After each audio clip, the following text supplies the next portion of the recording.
সোমবার দুপুর থেকে স্কুল থেকে নিখোঁজ নবম শ্রেণীর ছাত্রী। 24 ঘন্টা পার হয়ে গেলেও আসানসোল দক্ষিণ থানা থেকে কোনো সদুত্তর না পাওয়াতে এলাকাবাসী আসানসোল দক্ষিণ থানার ফাঁড়িতে বিক্ষোভ দেখায়। মেয়ের বাবা জানান, সোমবার দুপুর 1টা 40 মিনিটে স্কুল ছুটি হয় প্রত্যেক দিনের মতো। তিনি মেয়েকে নিয়ে আসেন, কিন্তু সবাই চলে গেলেও তার মেয়ে আসেনি। তিনি স্কুল কর্তৃপক্ষকে জানাবার পর সিসিটিভি ফুটেজ দেখে তারা কোনো ছবিই দেখা যায়নি। তিনি ভাবলেন হয়তো তার মেয়ে স্কুলের অন্য গেট দিয়ে চলে গেছে। বাড়িতে ফোন করে জানাতে পারে মেয়ে বাড়ি ফেরেনি। আসানসোল দক্ষিণ থানার ফাঁড়িতে অভিযোগ জানানো হয়, কিন্তু 24 ঘন্টা পার হয়ে গেলেও পুলিশের থেকে কোনো জবাব না আসতে এলাকাবাসীরা বিক্ষোভ দেখায় থানাতে।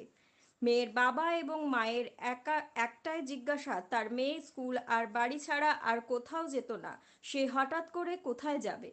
পুলিশ প্রশাসন থেকে তদন্ত শুরু হয়েছে এবং আশ্বাস করেছেন খুব তাড়াতাড়ি মেয়েকে পাওয়া যাবে। আমরা যখন ঘরে ছিলাম তখন ওর মা কাঁদতে কাঁদতে এলো আমার কাছে যে আমার মেয়েকে পাওয়া যাচ্ছে না। ওর বাবা স্কুল থেকে ফোন করলো যে আমার মেয়েকে পাওয়া যাচ্ছে না। তখনই আমার হাজব্যান্ড খেতে বসছিল। আমার হাজব্যান্ড, আমার আশেপাশে যারা দেওররা আছে, সবাই খুঁজাখুঁজি করলো। স্কুলে গেছিলো। স্কুলের যে সিসিটিভি ফুটেজ আছে তাতে যা দেখেছে, তাতে ওর লাস্ট পিরিয়ড করেছে। পিরিয়ড করার পর ছুটির সময় ও স্কুলের জানলা দরজাও বন্ধ করেছে।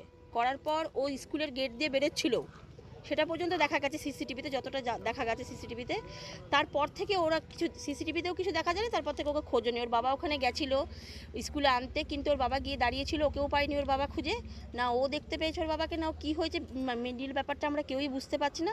কিন্তু কালকে 1টা 40-এর পর থেকে মেয়েকে, স্কুল ছুটির পর থেকে মেয়েকে আর পাওয়া যাচ্ছে না।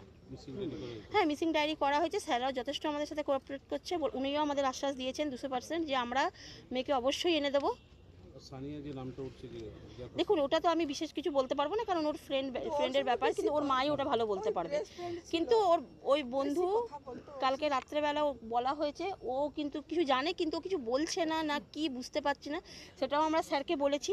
স্যার আমাদের বলার আগেই স্যারও ওটা ইনভেস্টিগেশন করছেন। স্যারও ওখানে গেছে, বলেছে এখনও ওনার বাড়িতেই লোক আছে স্যারদের। তো স্যারও বলেছে যে আমরা দেখছি, আমাদের যতটা সাধ্য আমরা আপনাদের সাথে কোঅপারেট করবে এবং আমরা নিয়ে আসবো বাচ্চা। কোনো সন্দেহ আপনাদের? দেখুন, আমাদের কোনো সন্দেহ নেই, কারণ মেয়েটা ঘর থেকে বেরোতোই না। মেয়েটা স্কুল ঘর, ও বাইরে টিউশন পড়তেও যেত না। ওর মা ঘরেই টিউশন মাস্টার রেখেছিল। তো এবার কি করে সন্দেহ করব যে ও কারোর সাথে যাচ্ছে না, মিশছে না, কোথাও গেছে? কি করে, যে বাচ্চা ঘর থেকেই বেরোতো না? যদি ঘর থেকে বেরোতো টিউশন পড়তে, তাইলেও না হয় আমরা কিছু আইডিয়া করতে পারতাম, কিন্তু তো ঘর।